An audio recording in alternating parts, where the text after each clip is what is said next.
அன்பு கொண்ட பெரியவர்களே, தாய்மார்களே, மார்கழி பெருவிழாவின் 9வது நாள் நிகழ்வில் சூடி கொடுத்த சுடர்கொடி என்கிற தலைப்பில் மிகச்சிறந்ததொரு பக்தி சொற்பொழிவு ஆற்றுவதற்காக வருகை தந்திருக்கிற மரியாதைக்குரிய ஐயா பேராசிரியர் முனைவர் முருகேசன் ஐயா அவர்களை மேடைக்கு அழைக்கின்றோம். இன்றைய நிகழ்ச்சிக்கு தலைமையேற்கின்ற 50வது வார்டு முன்னாள் மாமன்ற உறுப்பினர் சேர்லாதன் அவர்களை மேடைக்கு அழைக்கின்றோம். இந்த நிகழ்ச்சிக்கு முன்னிலை பொறுப்பேற்கின்ற அன்பிற்கினிய சகோதரர் கோபி அவர்களை மேடைக்கு அழைக்கின்றோம். இன்றைய நிகழ்ச்சிக்கு வரவேற்புரையாற்றுகின்ற அன்பிற்கினிய சகோதரர் கோபால் அவர்களை மேடைக்கு அழைக்கின்றோம். இன்றைய நிகழ்ச்சியில் முன்னிலை ஏற்பதற்காக மரியாதைக்குரிய அண்ணன் பரமேஸ்வரன் அவர்களை மேடைக்கு அழைக்கின்றோம். அருமையண்ணன் பரமேஸ்வரன் அவர்கள். கம்பன் கலைக்கூடமும் அண்ணன்மார் விஸ்வநாதர் திருக்கோவிலும் இணைந்து வழங்குகின்ற மார்கழி பெருவிழாவின் 9வது நாள் நிகழ்ச்சியில் சூடி கொடுத்த சுடர்கொடி என்கிற தலைப்பில் மிகச்சிறந்ததொரு பக்தி சொற்பொழிவை ஆற்றுகின்ற மரியாதைக்குரிய ஐயா முனைவர் முருகேசன் அவர்களை வருக வருக என வரவேற்று திருக்கோவிலின் சார்பாக கைத்தறி ஆடை அணிவிக்கப்படுகிறது.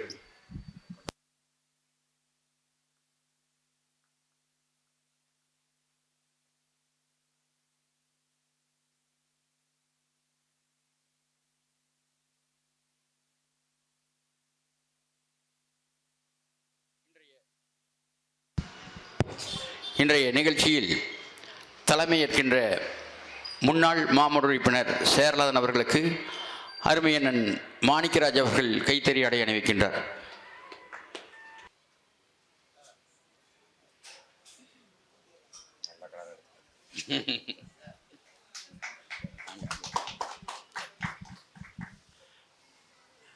இன்றைய நிகழ்ச்சிக்கு முன்னிலை பொறுப்பேற்கின்ற அன்பிற்கினிய சகோதரர் கோபி அவர்களுக்கு அண்ணன் சிவகுமார் அவர்கள் கைத்தறி ஆடை அணிவிக்கின்றார்.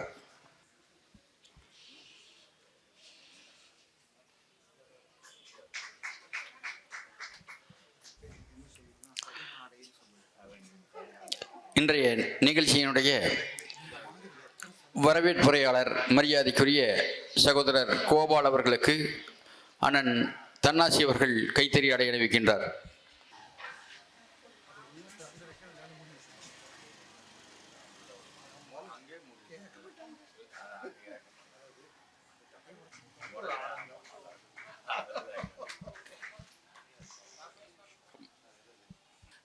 இன்றைய முன்னிலையாளர் மரியாதைக்குரிய அண்ணன் பரமேஸ்வரன் அவர்களை வருக வருகை என வரவேற்று திருக்கோயில் சார்பாக கைத்தறி ஆடை அணிவிக்கப்படும்.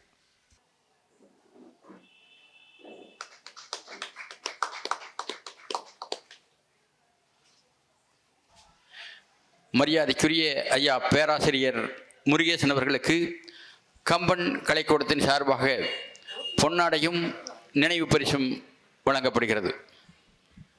அண்ணன் சிவகுமார் அவர்கள் பொன்னாடை அணிவிக்கின்றார்.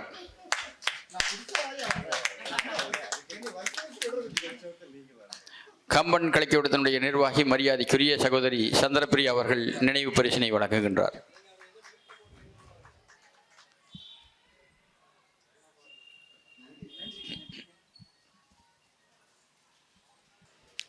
சூடி கொடுத்த சுடர்கொடி என்கிற தலைப்பில் இன்றைய நிகழ்ச்சிக்கு முன்னாள் மாமன்ற உறுப்பினர் சேர்லாதன் அவர்கள் தலைமையுரையாற்றுகின்றார். பேரன்புக்கும் பெரும் மரியாதைக்கும் உரிய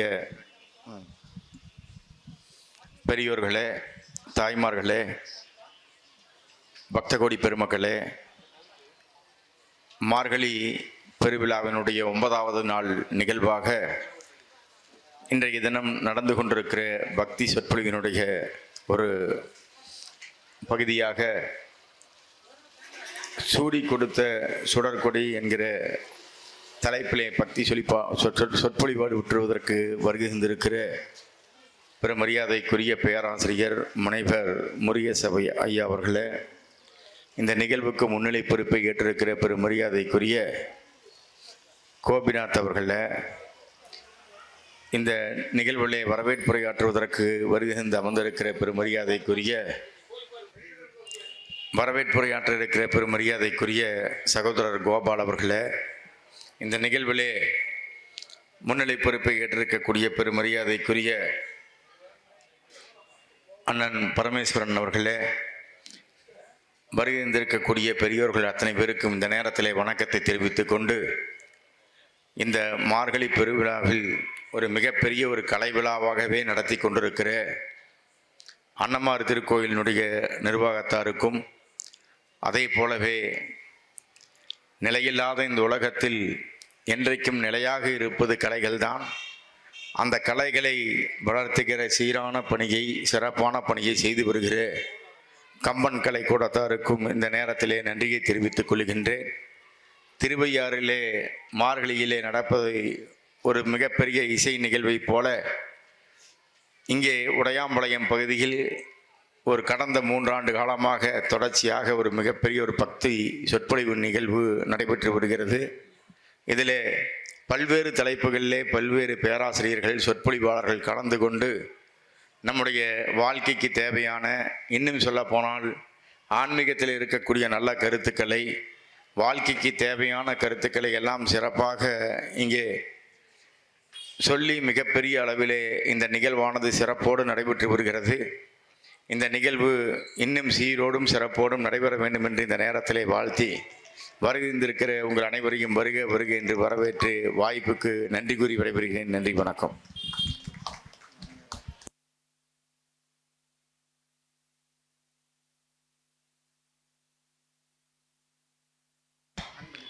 அன்பிற்கினிய தம்பி கோபால் அவர்கள் வரவேற்புரையாற்றுகின்றார்.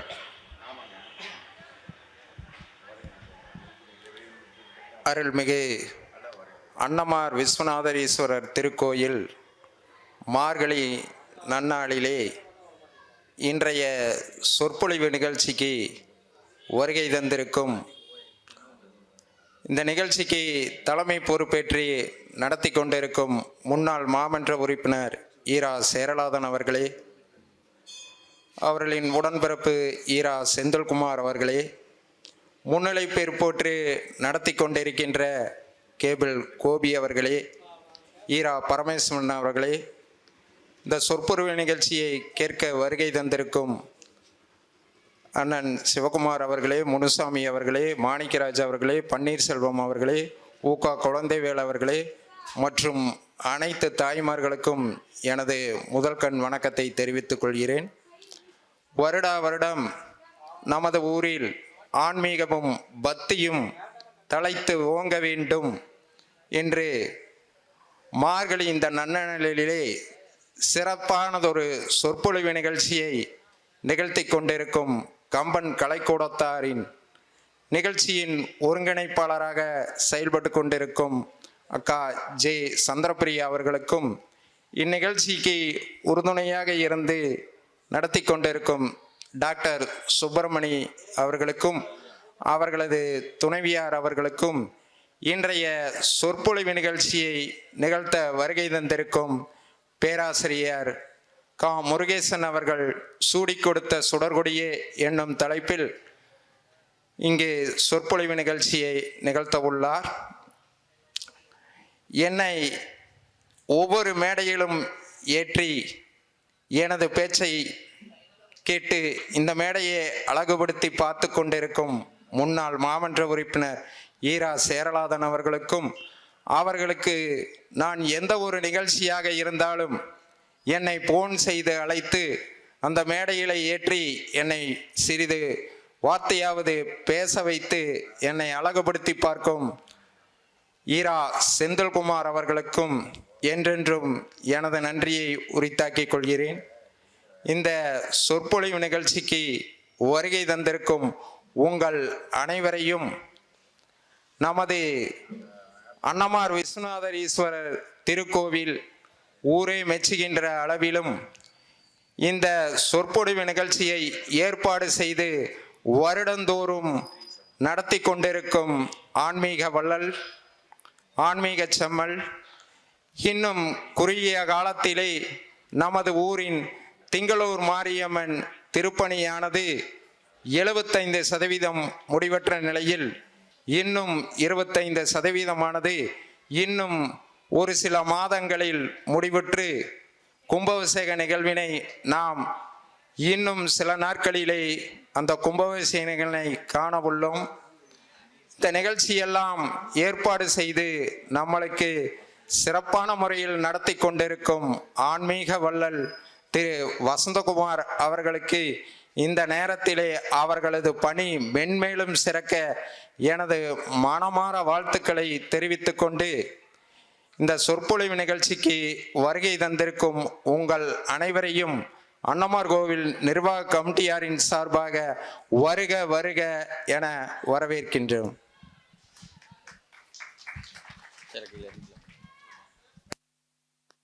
மூன்றாவது ஆண்டின் 9வது நாள் மார்கழி பெருவிழாவின் நிகழ்வான இன்று சூடி கொடுத்த சுடர்கொடி என்கிற தலைப்பில் மரியாதைக்குரிய ஐயா பேராசிரியர் முனைவர் கா. முருகேசன் அவர்கள் தன் உரையினை தொடங்குகின்றார். சிவாத சிற்றம்பலம். தென்னாடுடைய சிவனே போற்றி, எந்நாட்டவர்க்கும் இறைவா போற்றி, ஏகம்பத்துரை எந்தாய் போற்றி, பாகம் பெண்ணொரு ஆணாய் போற்றி, காவாய் கனகத்திரளே போற்றி, கையிலை மலையானே போற்றி போற்றி என எல்லாம் வல்ல பரம்பொருளின் திருவடிகளை அடியேன் வணங்கிக் கொண்டு, உம்பகற்கரசை ஒளிவர நிறைந்த போகமே ஊற்றையேன் தனக்கு வம்பென பழுத்தன் குடிமுழுதாண்டு வாழ்வர வாழ்வித்த மருந்தே, செம்பொரு துணிவே சீருடை கடலே செல்வமே சிவபெருமானே, எம்பொருட்டு உன்னை சிக்கன பிடித்தேன் எங்கெழுந்து அருளுவது இணையே என்று மணிவாசகர் பாடுகிறார். இறைவனுடைய திருவடிகளை எவன் ஒருவன் கெட்டியாக பிடித்து கொள்கிறானோ அவன் வாழ்க்கையில் உய்தி வருவான். பெருமக்களே, இது இப்படித்தான் நடக்க வேண்டும் என்று இறைவன் நினைக்கிறான். அது அப்படியே நடக்கிறது. இது இப்படித்தான் நடந்து நிகழ்ந்தேற வேண்டும் என்று பரம்பொருளுடைய சிந்தனை எதுவாக இருக்கிறதோ அதுதான் நடக்குமே தவிர நாம சொல்லுவோம் நான் இதை நடத்தி காட்டுறேன் பார் என்று நிச்சயமாக இல்லை. அவன் அருளாலே அவன் தாழ் வணங்கி சிந்தை மகிழச் சிவபுராணம் தன்னை முந்தை வினை முழுதும் ஓய உரைப்பன் யான் என்று தான் அடியார்கள் பாடுகிறார்கள். இந்த வாழ்க்கையில் நாம் பெறுவது என்ன பெருமக்களே? பொன்னும் மெய்ப்பொருளும் தருபவனாக உள்ளே ஒருத்த அமர்ந்திருக்கிறான். பொன்னும் மெய்ப்பொருளும் தருவானே, போகமின்றி புணர்ப்பானே, பின்னை என்பிள்ளை பொறுப்பானை, பிழையலாம் தவிர பணிப்பானே. கல்லா பிழையும் கருதா பிழையும் நினையா பிழையும் சொல்லா பிழையும் தொழா பிழையும் எல்லாம் எத்தனை பிழை? 8 பிழை இருக்கு. அத்தனை பிழையை ஓயாம பண்ணக்கூடியவரான் நம்ம தான். பகுதி தெரிஞ்சு பண்ணுவோம், பகுதி தெரியாம பண்ணுவோம். எல்லா பிழையும் பொறுத்தருள வேண்டும் என்று நம்மை பொறுத்த வரைக்கும் அறியும் சிவமும் ஒன்று, அறியாத ஒரு வாயில் தான் மண்ணு. சிவன் வேறு கிருஷ்ணர் வேறு கிடையாது, சிவன் வேறு திருமால் வேறு கிடையாது. இந்து சமயத்தினுடைய இருபெரும் கூறாக இருக்கக்கூடிய சைவ வைணவ மரபில் அப்படி ஒரு மாற்றத்தை நாம் ஒன்று பெருசாக காணலை. அது ஏதோ ஒரு காலத்துக்கு இருந்தது. ஆனால் பின்னால் வந்த பிறகெல்லாம் நாம் இன்னைக்கு எல்லா சிவன் கோவில்களிலும் பெருமாள் இருக்கிறார். எல்லா பெருமாள் கோவில்களிலும் ஏதாவது ஒரு இடத்தில் ஒரு லிங்கம் உண்டு. நல்லபடியாக இந்த இறைவனை நினைக்கக்கூடிய நெஞ்சங்களுக்கு இறையாற்றலில் வேறுபாடு இல்லை என்பதை நமக்கு சொல்லிக் கொடுத்து கொண்டிருக்கக்கூடிய ஆண்டவனுடைய திருவடிகளை வணங்குகிறேன். ஆண்டவன் எப்படி இருக்கிறான்? மலையாக இருக்கிறான், கடலாக இருக்கிறான், பெய்கின்ற மழையாக இருக்கிறான், ஆனந்தத்தை அள்ளி கொடுக்கிறான். அப்போ அவனை எந்த சொல்லால் சொல்ல முடியும்? பச்சைமா மலைபோல் மேனி பவளவாய் கமலச் செங்கன் அச்சுதா அமரரேரே ஆயர்தம் கொழுந்தே என்னும். இன்னைக்கு ஆயர்வாடியை பற்றி பேச இருக்கிறோம். ஆயர்தம் கொழுந்தே என்னும் இச்சுவை தவிர யான்போ இந்திரலோகமாலும் அச்சுவை பெரினும் வேண்டேன் அரங்கமா நகருளானே என்று ஆழ்வாராதிகள் பாடுகிறார்கள் பெருமக்களே. இந்த ஆழ்வார்கள் என்கிற சொல்லுக்கும் இறைவனால் ஆளப்பட்டவர்கள், இறைவனால் தடுத்தாற் கொள்ளப்பட்டவர்கள், இறைவனுடைய கல்யாண குணங்களில் தங்களை மூழ்கடித்துக் கொண்டவர்கள் இந்த ஆழ்வார்கள். நாயகனாக இருக்கக்கூடிய பெருமானுக்கு அடியவராக நின்றவர்கள் எல்லாம் நாயனுடைய மார்கள். மார்கள் அடியார்கள் அர்த்தம். இறைவனுக்கு இல்லாத பெருமை அடியார்களுக்கு உண்டு தெரியுமா? நம்ம சைவ சமயத்துல இல்லையா? அடியாரை காணின் ஆண்டவனை கண்டேன் இல்லையா? அப்படி ஒரு பெருமை நம்முடைய சமயத்துக்கெல்லாம் இருக்கிறது என்கிற காரணத்தினால் அடியார் வேறு ஆண்டவன் வேறு இல்லை. இந்த சச்சங்கம், சச்சங்கம் என்பது ஆண்டாள் சொல்லுகிற கூடியிருந்து குளிர்ந்தேலோர் எம்பாவாய். சச்சங்கத்தில் அமர்ந்திருக்கக்கூடிய பெருமக்கள் அத்தனை பேருடைய சென்னிகளையும் அடியேன் தொட்டு வணங்கிக் கொள்கிறேன். எல்லாம் வல்ல பரம்பொருள் நமக்கு 3வது ஆண்டாக இந்த அற்புதமான இந்த வழிபாட்டு விழாவை நடத்தி கொண்டிருக்கிறீர்கள். இந்த மண்ணில் பிறந்து நமக்கு 1000 நன்மைகளை செய்து கொண்டிருக்கக்கூடிய நம்முடைய மருத்துவர் ஐயா அவர்களுடைய கருணை கடல் உள்ளம். திருச்செந்தூர் கடல் முன்னால போய் நின்னோம்னா அங்கு முருகன் தெரிவதை விட முருகனுடைய அருளாக பொங்கி பிரவாகிக்கிற கடலுடைய அலைதான் தெரியும். அதுபோல நம்ம மருத்துவர் ஐயா அவங்க, எத்தனையோ மருத்துவர் இந்த நம்மளாம் பார்க்குறோம், இருந்தாலும் கூட ஐயா அவர்களை பார்க்குற போது மட்டும் என்னமோ தெரியல, அப்படி ஒரு பாசம். அவருடைய கனிவான முகமும் அந்த நம்மை தழுவி கொள்ளுகிற அந்த இன்பமும், அவர்கள் பல்லாண்டு பல்லாண்டு பல்லாண்டு வாழ்ந்து அவர்களுடைய குடும்பம் தழைத்து இந்த மண்ணுக்கும் இந்த ஊருக்கும் அவர்கள் நல்லது செய்ய வேண்டும், அதற்கு பெருமான் துணை நிற்க வேண்டும் என்று அவனுடைய திருவடிகளை கேட்டுக்கொள்வோம். அம்மா அவங்க வந்திருக்காங்க. பெற்ற தாய் தன்னை மகன் மறந்தாலும், பிள்ளையை பெறும் தாய் மறந்தாலும், கற்ற நெஞ்சம் கலை மறந்தாலும், கண்கள் நின்று இமைப்பது மறந்தாலும், நற்றவத்தோர் உள்ளிருந்து ஓங்கும் நமச்சிவாயத்தை நான் மறவேனே. நற்றவத்தோர் உள்ளிருந்து ஓங்குகின்ற நமச்சிவாயத்தை எப்படி மறக்க மாட்டோமோ அதே மாதிரி பெற்ற தாயையும் மறக்க மாட்டோம். பெற்றதாய் மட்டுமா? இல்லை இல்லை, மருத்துவருடைய மனைவியாக இருக்கக்கூடிய அம்மா அவர்களுடைய திருக்கரங்களால் உணவு உண்கிற பெருமை எனக்கு கிடைத்தது. அந்த பாக்கியம் நான் அன்று சொன்னால் கலக்கமாக இருக்கும் என்று சொல்லல, இன்னைக்கு சொல்லிக் கொள்கிறேன். என் தாயினிடம் உணவு உண்டு நான் நீண்ட நாட்களாகிறது.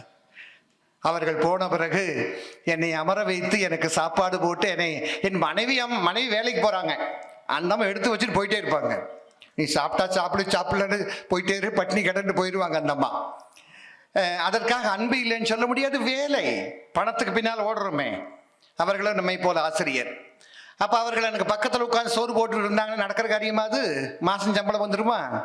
ஆனால் அந்த தாயின் அன்பை அவர்களுடைய கரங்களில் பார்த்தேன். அம்மா அவர்கள் அமர்ந்திருக்கிறார்கள், திருவடிகளை தொட்டு அடியேன் வணங்கிக் கொள்கிறேன். இவர்கள் எல்லாம் இருந்து நம்மை வாழச் செய்ய வேண்டும், வாழ்த்த வேண்டும் என்று கேட்டுக்கொண்டு, என்ன ஒரு தாயின் வயிற்றில் பிறந்தா மட்டும்தான் அண்ணன் சகோதரி உறவு வருமா என்ன? இல்லவே இல்லை.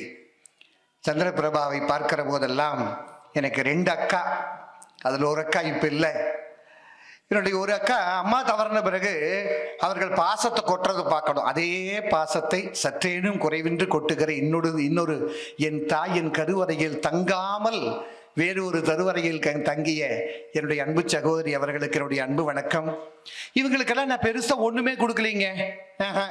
கூட இருக்கிற பேராசிரியர் சுமதி இவங்க அவர்களாவது ஒரு துறை சார்ந்தவர்கள். எங்காவது பார்ப்போம், பேப்பர் திருத்துற பக்கம் கல்லூரிகளில் வேற ஏதாவது பார்ப்போம். ஆனா இவங்களை எல்லாம் பார்க்கிற போது ஏதோ இங்கேதோ எனக்கு நீண்டகால ஒரு உறவு இருக்கிற மாதிரியான ஒரு இணைப்பை நீங்கள் எனக்கு பெற்றுக் கொடுத்திருக்கிறீர்கள். இது 3வது ஆண்டு. இது 30வது ஆண்டாக மாறி 60வது ஆண்டாக மாறி 90வது ஆண்டாக மாறி 100வது ஆண்டாக இந்த விழா நடைபெற வேண்டும்.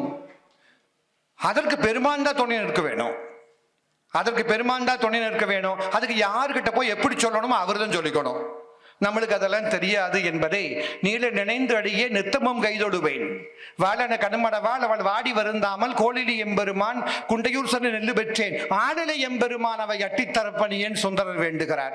உன்னை விட்டா யாரையா கேட்பேன்? நான் உன்னைத்தையா கேட்பேன். இந்த அனாதைக்கு உன்னை விட்ட ஆள் யாரையா இருக்காங்க? என்று சுந்தரர் வேண்டுவது போல நாமும் வேண்டிக் கொண்டு ஆண்டாள் நாச்சியாரை பற்றி இன்றைக்கு நான் ஆண்டாளை பற்றி பேசுவேன்னு சகோதரிகளிடமிருந்து உரிமையோடு பெற்றுக்கொண்டேன். எப்பவுமே சந்திரபிரபா தான் இந்த வைபவத்தை நடத்தி கொண்டிருந்தார்கள். எனக்கு ஆண்டாள் மேல அளவு கடந்த பாசம்னு சொல்றதா பிரியம்னு சொல்றதான்னு தெரியல. அந்த பாசுரங்கள் ஒரு பெண்ணாக இருந்து கொண்டு, பெருமக்களே, ஒரு பெண்ணாக இருந்து கொண்டு, அது பெரிய வயசுல அல்ல, 15 வயது இளைய குழந்தை கண்ணனை பாடுகிற பாட்டு. என்ன அழகு, என்ன அழகு! அதுக்குள் இருக்கக்கூடிய நுட்பங்கள் எத்தனை எத்தனை! அதை கண்டிப்பாக உங்களுக்கு சொல்ல வேண்டும் என்று எனக்கு பெரிய ஒரு எதிர்பார்ப்போடு இருந்தது. அதே மாதிரி சென்ற ஆண்டும் நான் பாரதத்தில் கிருஷ்ணன் பேசினேன்னு நினைக்கிறேன், ரொம்ப அருமையா. ஆனா ஒண்ணு, அதற்காக மகாபாரதத்தை ஒரு புரட்டினேன். ஒரு செய்தி உங்களுக்கு தெரியுமா? இங்கு வந்து இந்த மேடையில் மகாபாரதத்தை ஒரு நாள் 1.25 மணி நேரம் பேசினேன். சண்முக வடி வந்துட்டாங்களா? சண்முக வடி வந்துட்டாங்க. இந்த இல்ல செந்தில் வடி வந்துட்டாங்க. சண்முக வடிவு, நம்ம சண்முக வடிவு இருக்காருல்ல, நம்ம பூசாரியா கூட தங்கச்சி, அவங்களுக்கு தமிழ் துறை தானே. மறாத நாள் எனக்கு தொலைபேசி பண்ணு சொன்னாங்க. அண்ணா, ஒரு மாசம் பேச வேண்டிய பேச்ச ஒரே நாள்ல பேசி போட்டீங்க போங்க அப்படின்னா. என்னம்மா அப்படி பேசி போட்டு? இல்ல விடவே மாட்டேங்கிறீங்க அப்படின்னு. அம்மா, ஒரு மாசமா உட்காந்து தயார் பண்ணிட்டு வந்திருக்கேம்மா, நான் பேச வேண்டாமாவா? தயார் பண்ணி வந்து பேச வேண்டாமா என்று. ஏன், மகாபாரதம் பெரிய கதை. அது என்ன, எனக்கு நம்முடைய ஆண்டவன் கொடுத்த பெருமை என்ன தெரியுமா? ஒரு நாள் பேசிய மகாபாரதத்தை தொடர்ந்து முழுக்க ஒரு 1000 குழந்தைகள் முன்பாக மகாபாரதத்தை முழுக்க நடத்துகிற வாய்ப்பை பெருமாள் எனக்கு கொடுத்திருக்காரு. இப்போ 17 வகுப்பு முடிச்சிருக்கேன். 17 ஒவ்வொரு சொற்பொழிவு 2 மணி நேரம். நம்மள மாதிரி பெரியவங்கெல்லாம் கிடையாது. 5லிருந்து 12 வரைக்கும் இருக்கிற மாணவர்கள் எப்படி சேட்டை பண்ணும் பாருங்க. அதுகளை உட்கார வைக்க உடனே எவ்வளவு நான் கீழே இறங்கி வந்து கதை சொல்லணும்னு நினைச்சுக்கங்க.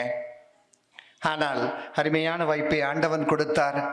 நம்ம கல்லாரில் இருக்கக்கூடிய கவிதாசன் ஐயாவுடைய பள்ளிக்கூடம், அங்க 2-3 ஆண்டுகளுக்கு முன்னால கம்பராமாயணத்தை முழுக்க சொன்னேன். ஒரு 30 மணி நேரம் சொன்னேன். குழந்தைகளுக்கு அது ரொம்ப பிரியமாயிடுது. மறுபடியும் மகாபாரதத்தை நான் சொல்ல வேணும்னு கேட்கிற போது இங்கு வந்து கண்ணனை நான் பேசி போட்டு போனதுனால கிடைத்த பெருமை. ஆக இப்போ அதுல வந்து எதுக்கு வந்திருக்கோம்னா, முதல் நாள் போர் தொடங்குகிறது. 17 பெருக்கள் 2 மணி நேரம் பேசியிருக்கோம். இனி 10 நாள் போர் பேசி ஆகணும். அப்புறம் கடைசியாக தர்மன் அரசாட்சி ஏற்படி பேசின 3 பொழிவு, சரியாக 21 பொழிவில் 44 மணி நேரம் 42 மணி நேரம் பேசியிருக்கோன்னு சொன்னோம்னா, நான் எல்லாம் பேசலிப்பா, இல்லவே இல்லை. எனதுரை தனதுரையாக இருந்து இறைவன் தான் பேசிக்கொள்ள வேண்டும் என்று தான் நான் எப்பவுமே சொல்லுவேன். நீங்க அப்படி வந்து ஒட்டு மொத்தமா நாம வந்து நம்மளுது எதுவும் இல்லைன்னு சொல்லிட்டோம்னா சிக்கல் இல்லை, கடவுள் பார்த்துக்குவார். இல்ல நான் தான் பேசுறேன், இல்ல நான் தான் பண்றேன் என்று சொன்னோம்னா, நீ தானே பாக்குற, பாரு பார்ப்போம் என சொல்லிவிட்டு கடவுள் சற்று தூரமாகத்தான் நிப்பா, பக்கத்துல வரமாட்டா. ஒரு சான்று சொல்லிட்டு ஆண்டாளுக்குள்ள வருகிறேன், சரியான நேரத்தில் முடிச்சிருவேன், நீங்க கவலைப்பட வேண்டாம். ஆனா இந்த 143 கூட்டல் 30 173 பாசுரங்களை பற்றிய செய்திகளை 3/4 மணி நேரத்தில் சொல்லுன்னு சொல்லி ஒரு ரொம்ப கெட்டிக்கார பொம்பளை ஒருத்தர் சொல்லியிருக்கிறாங்க. சந்திரபிரபாதா வேற யாரு? அலைகடலை எடுத்துக்கொண்டு வந்து சிமிலிக்குள் அடக்க முடியுமானா அது எங்களை மாதிரி பேச்சாளர்களுக்கு அது முடியாத காரியம். அதிகமா பேசிப்பாரு அப்படின்னு சொல்லி பாருங்க, ரொம்ப சந்தோஷப்படுவோம். அந்த வாய்ப்பு எனக்கு ஒரே ஒரு இடத்துல மட்டும் ஜெயிச்சது. ஒரு கல்யாணத்துக்கு பேசுறதுக்கு போயிருந்தேன் நாமக்கல்ல. என் நண்பருடைய பொண்ணு கல்யாணம். 1 மணி நேரம் 1.5 மணி நேரம் பேசிட்டேன். சீட்டு வாங்க மாட்டேன் எங்கேயுமே. எப்பவுமே நான் சீட்டு வாங்காம முடிக்கணும்னு நான் நினைப்பேன். ஆனா வேகமா ஒரு சீட்டு வந்தது. நினைச்சேன், ஐயோ நம்ம சீட்டு வாங்காத ஆளாச்சே, முடிச்சிருக்கணுமே. எனக்கு ஆர்வம் தாழ முடியாம பேசிட்டு இருக்கேன். அந்த சீட்ல எழுதி இருந்தது, சமையல் இன்னும் ரெடி ஆகவில்லை, இனி ஒரு 1/2 மணி நேரம் பேசுங்கள் அப்படின்னு. ஆஹா, அற்புதமான சீட்டு. அப்புறம் பேச சொல்லவா வேணும். அப்புறம் சந்தோஷமாக பேசினோம். அப்படி எல்லாம் இல்லாமல் சரியான நேரத்துக்கு நிறைவு செய்வோம் என்பதை சொல்லி, ஆழ்வார் ஆதிகளுக்கு இறைவனுக்கு என்னங்க பெரிய சம்பந்தம்?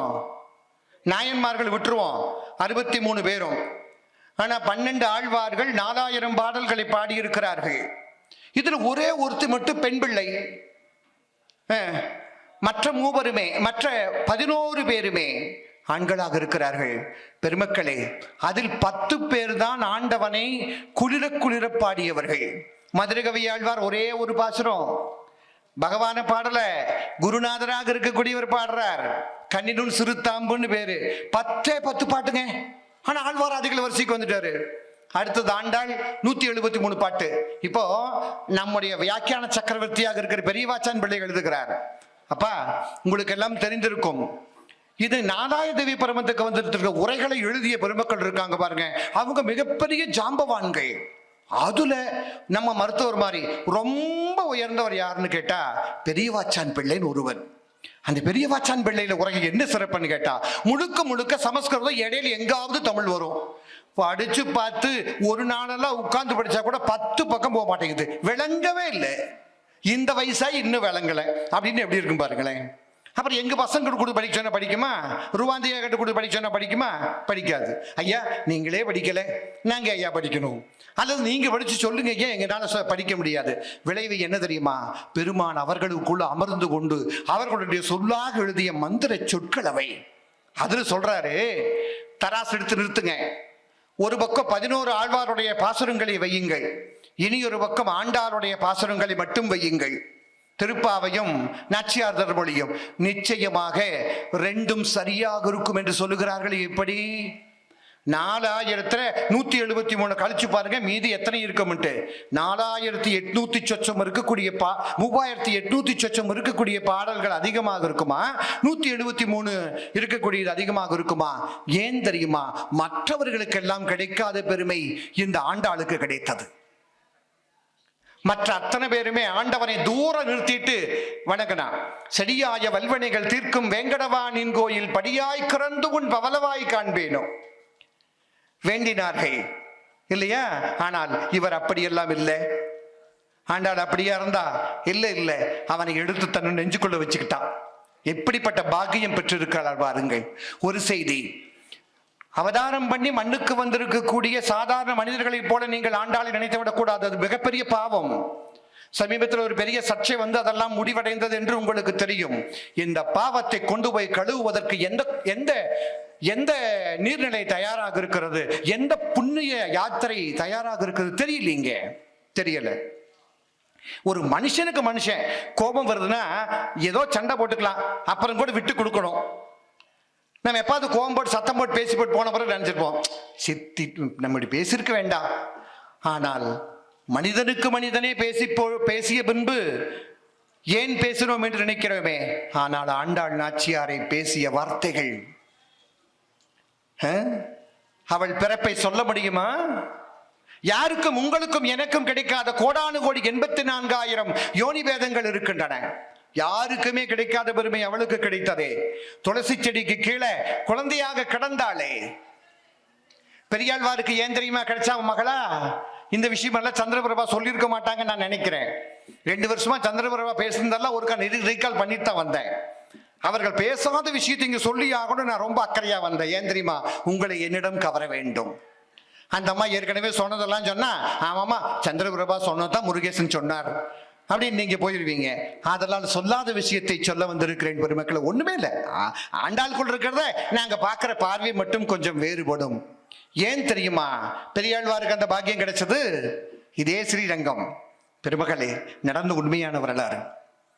பெரியாழ்வார் பகவானுக்கு பூஜை பண்றார். உங்களுக்கு தெரியும், கிடந்த கோலம் அற்புதமான காட்சி, அற்புதமான காட்சி. வெளியே அரையர் சேவை நடக்குது. அரையர் சேவை நடக்கிற ஓசை கேட்டோடனே இப்படி பெரியாழ்வார் இந்த பக்கம் எட்டி பார்த்து என்ன வருது, அந்த அரையர் சேவை காதல் விழுகுதான் இப்படி சாஞ்சு போய் எட்டி பார்த்துக்கிட்டு இருந்தாராம். காதை நம்ம தீட்டு கேட்போம்ல, இப்படி காதை கொடுத்து அங்க என்னமோ கேட்குது, அது கேட்குதா, பகவானுடைய சேவைக்கு நடக்குது என்று கேட்டாரா. பின்னால ஒருத்தர் தோல் மேல கை வச்சாரா. எல்லாரும் போயிட்டாங்க கோவில் அந்த அரையர் சேவையை பார்க்கறதுக்கு. பகவான் புறப்பாட்டுக்கு முன்னால் அரையர் சேவை வருகிறது. அந்த காட்சியை பார்ப்பதற்கு டக்குன்னு திரும்பி பார்த்தா சாட்சாத் பெருமாள் நிற்கிறார். அப்படியே எழுந்து நிற்கிறார். பெரியாழ்வார் சொன்னாரா, பகவானே என்ன நீங்க புறப்பட்டீங்க, எங்க புறப்பட்டிருக்கீங்கன்னு. எப்பா எல்லாரும் அரையர் சேவை பார்க்க போறீங்க, நான் மட்டும் இங்க தனியா படுத்துக்கிறேன் என்ன பண்ண போறேன், நானும் வர்ற வா போவோம்னாரா. பெரியாழ்வார் சொன்னாரா, அப்பா வேண்டாம் சாமி, நீ இந்த அழகோட வந்துடாதே, எங்க மனுஷமாரோடைய கண்ணு ரொம்ப மோசம், கண்ணு போட்டுருவாங்க, உனக்கு திருஷ்டி வந்துடும், பேசாம வந்து படுசாமின்னு படுக்க வச்சுட்டாரா. அப்பத்தான் பாடியது பல்லாண்டு பல்லாண்டு பல்லாண்டு பல்லாயிரத்தாண்டு பல்கோடி 100,000 மல்லாண்டதிந்தோள் மணிவண்ணான் சேவடி செவ்வி திருக்காப்பு என்று இறைவனுக்கு மேல் கண்ணடி பட்டுவிடக் கூடாது என்று யார் நினைப்பார்கள்? இன்னைக்கு செந்தில் வடிவு குழந்தை எடுத்துட்டு வந்திருக்கு, அலங்காரப்படுத்தி வச்சுட்டு அப்படியே கண்ணத்துல ஒரு பொட்டை வச்சு அந்த குழந்தைக்கு அழகு மேல யாராவது கண்ணு பற்றக்கூடாது இல்லையா? எல்லாரோட கண்ணு ஒரே மாதிரி இருக்காது, அப்புறம் குழந்தைக்கு நலங்கி போயிடும்.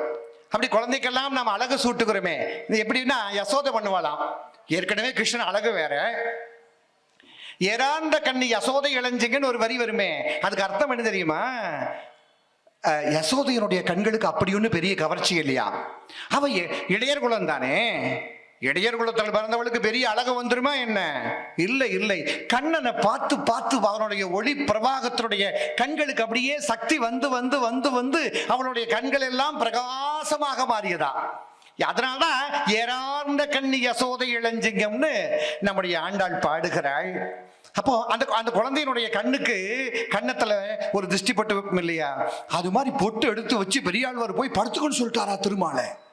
ஆதலால் தான் திருமால் நினைச்சாரா, அடுத்த அவதாரம் என்று ஒன்று வந்தா இந்த ஆளைத்தான் நம்ம மருமகன், நம்ம மாமனார் ஆக்கணும், இவருக்கு தான் நம்ம மருமகனா போகணும் என்று அன்றைக்கே முடிவு செய்தாராம்.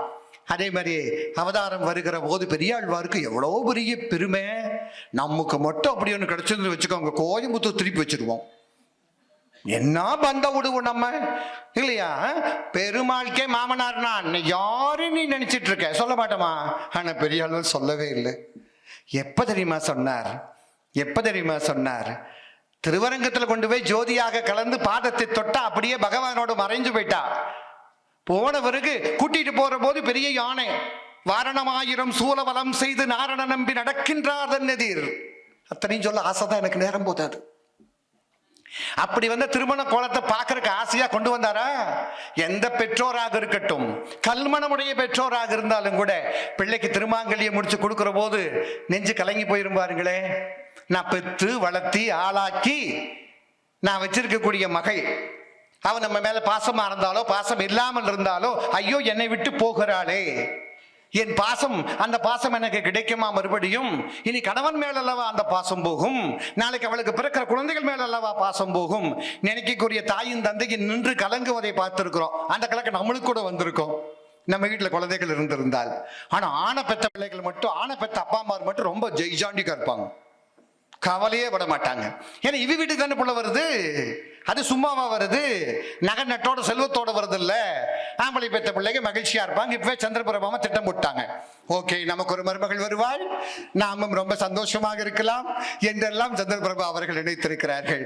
நடக்கட்டும், எல்லாம் வல்ல பரம்பொருள் எல்லாவற்றையும் நடத்தி வைக்கட்டும் என சொல்லிக்கொண்டு, அப்படி வந்திருக்கக்கூடிய பெருமையுடைய ஆண்டாள் மனிதருள் மாணிக்கமாக வந்தவள். ஒரு 15 வயசு குழந்தை என்ன திட்டமிடுகிறத பாருங்கள். வரலாறை சுருக்கமா சொல்லிட்டு நான் உள்ள இருக்கக்கூடிய நுட்பத்துக்கு போறேன். வரலாறுலாம் உங்களுக்கு தெரியும். பெரியாழ்வார் கண்டெடுத்தார். கண்டெடுத்த உடனே அவர் எப்படி வளர்த்தினாரா தெரியுமா? நீங்க ஒவ்வொரு நாளும் பக்கத்துல உட்கார வச்சுக்காரா, கிருஷ்ணாவதாரம் சொல்லி கொடுப்பாரா, ராமாவதாரம் சொல்லி கொடுப்பாரா. சொல்ல சொல்ல சொல்ல சொல்ல கிருஷ்ணன் கண்ணன் கிருஷ்ணன் கண்ணன் என்பதை தவிர அவளுக்கு வேறொன்றும் தெரியாதா. உண்ணும் சோறு கிருஷ்ணன், போடும் வெற்றிலை கிருஷ்ணன், குடிக்கும் நீர் கிருஷ்ணன். இப்படியே இந்த கண்ணனாக கிருஷ்ணனாக இருந்த 2 அவதாரங்களை சொல்ல சொல்ல சொல்ல சொல்ல ஆண்டாள் நாச்சியார் எப்படி வளர்ந்தாள் என்றால், அவள் ஒன்று ஸ்ரீவில்லிபுத்தூர்ல வளரல, பிருந்தாவனத்தில் வளர்ந்தா.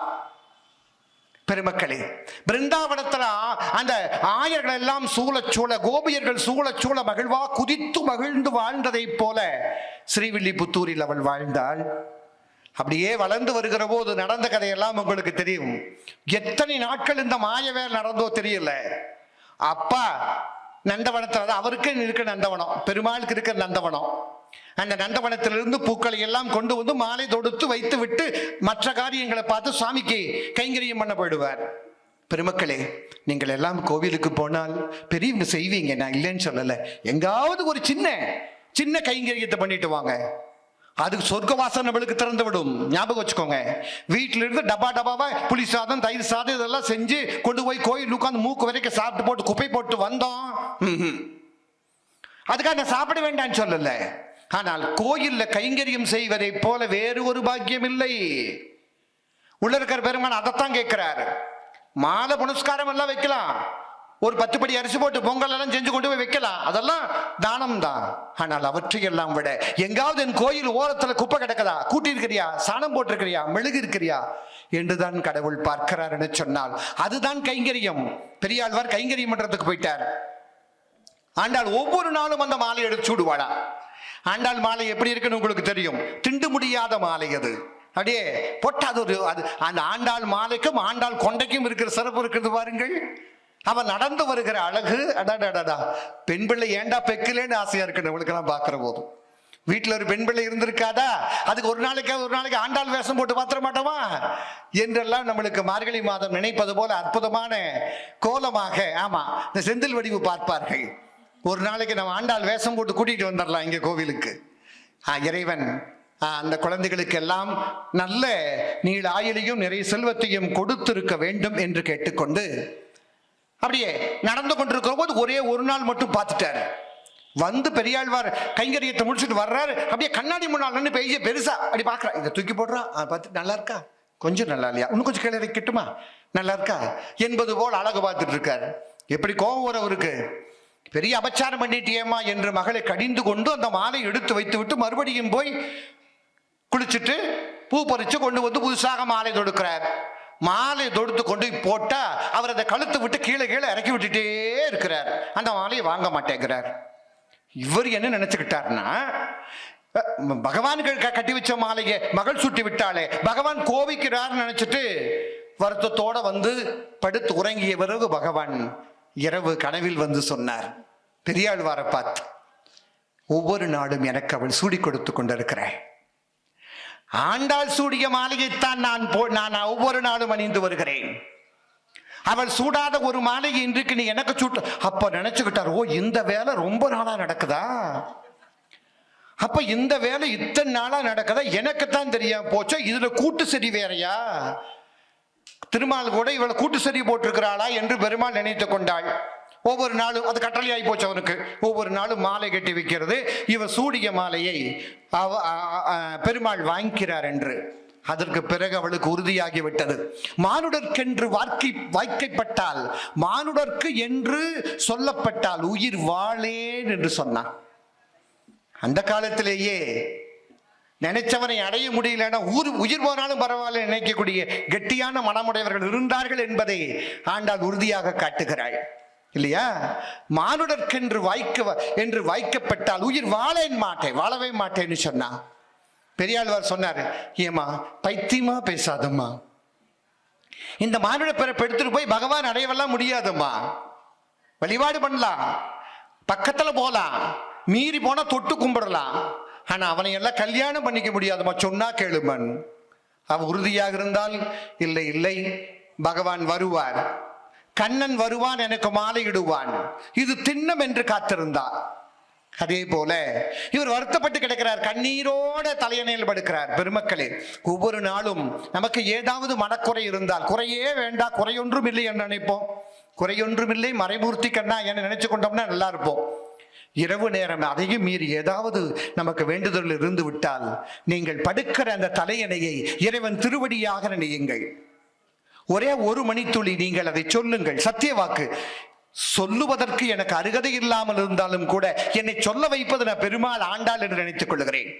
ஒரு நிமிடம் நம்முடைய வேண்டுகோளை, ஆண்டவா எனக்கு இது கஷ்டமாக இருக்கிறது, இறைவா என் இல்லத்தில் இருப்பவர்கள் உடல்நலம் குன்றி இருக்கிறார்கள், உடல்நலம் நல்லாக வேண்டும், அடுத்த ஆண்டு உனக்கு இந்த மார்கழி பெருவிழா நடத்துகிற போது என் குழந்தை, என் பெற்றோர்கள் யார் உடல்நலம் இல்லாமல் இருக்கிறார்கள் அவர்கள் நன்றாக வர வேண்டும், இது சத்திய வாக்கு, இதை நீ செய்து கொடுத்தாக வேண்டும் என சொல்லிவிட்டு நீங்கள் படுத்து பாருங்கள், நீங்கள் உறங்கி பாருங்கள், இறைவன் வருகிறானா இல்லையா என்று பாருங்கள்.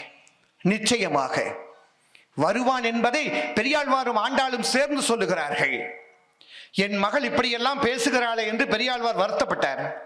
படுத்துங்கிற போது கனவுல பெருமாள் வந்தார்.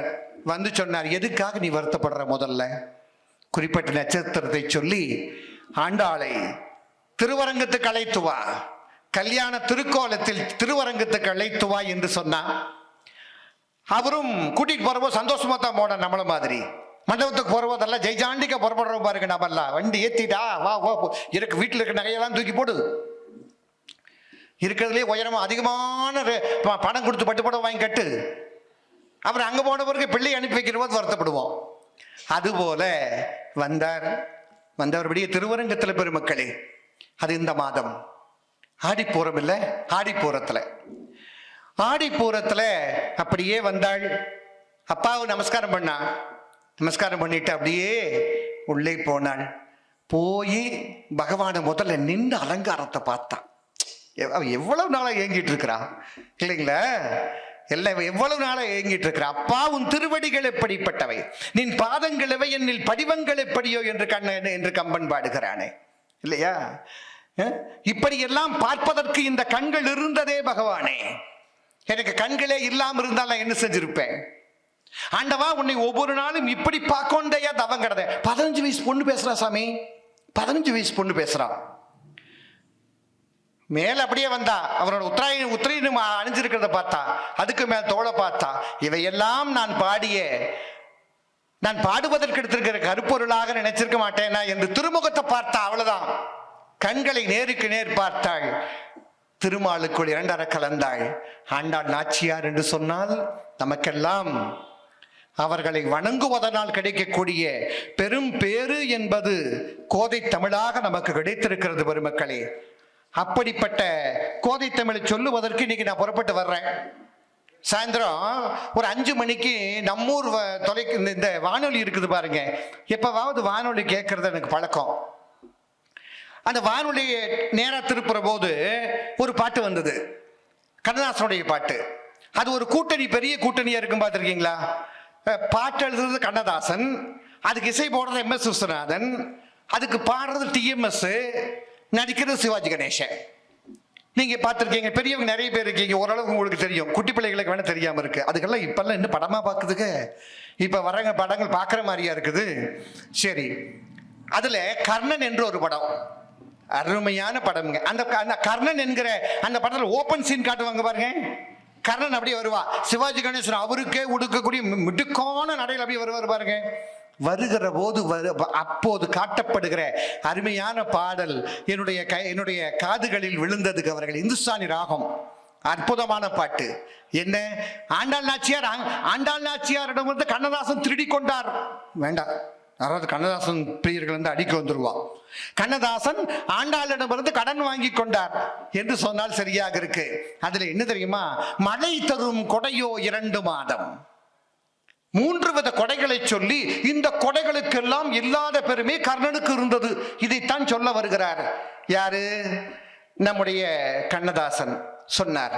மழை தரும் கொடையோ 2 மாதம், வயல் தரும் கொடையோ 3 மாதம், பசு தரும் கொடையோ 4 மாதம், என் கர்ணன் தரும் கொடையோ மாதத்தில் எல்லா நாளும் என்பது பாட்டு. சரி, இதை கண்ணதாசன் எங்கிருந்து வாங்கியிருக்கார் தெரியுமா? கோதை நாச்சியாருடைய அந்த பாசுரத்தில் இருந்து அப்படியே ஊறி ஊறி ஊறி ஊறி கண்ணதாசன் வெளியே வந்திருக்கிறார் என்பதைத்தான் நம்மால பார்க்க முடிகிறது. மழை என்னென்ன எதை 3 உமையாக சொன்னா, மேலே இருந்து பெய்கிற மழை, பெருகி கிடக்கக்கூடிய வயல்வெளிகள், நம்ம வீட்டில் வளர்த்தக்கூடிய பசு, இந்த 3ம் வாரி கொடுக்கக்கூடிய கொடைக்கு எது சமம்னு கேட்டா கர்ணன் வழங்குகிற கொடைன்னு சொன்னாலே அந்த பாசுரத்துக்குள்ள அப்படியே கொண்டு வந்தாளா? ஓங்கி உலகளந்த உத்தமந்தன் பேர்பாடி நாங்கள் நம் பாவைக்கு சாற்றி நீராடினால் தீங்கின்றி நாளெல்லாம் திங்கள் மும்மாறி பெய்து வந்துதாங்க மழை தளம் வழங்குகிற கொடை. ஒரு விஷயம் புரியுமா உங்களுக்கு? 3 மும்மாறி எதுக்கு தெரியுமா பெய்யுது? அறம் வளர்க்கின்ற அந்தனருக்கு ஒரு மழை, கற்பில் தரம் மாறாத கண்ணியருக்கு ஒரு மழை. பெருமக்களை எவ்வளவு ஆண்களை எல்லாம் விட்டுட்டாங்க, எங்களுக்கெல்லாம் இடமே கிடையாது. ஆண்களுக்கென்று ஒரு மழை சொல்லவே இல்லை. பரவாயில்ல, நல்லா இருக்கட்டும்.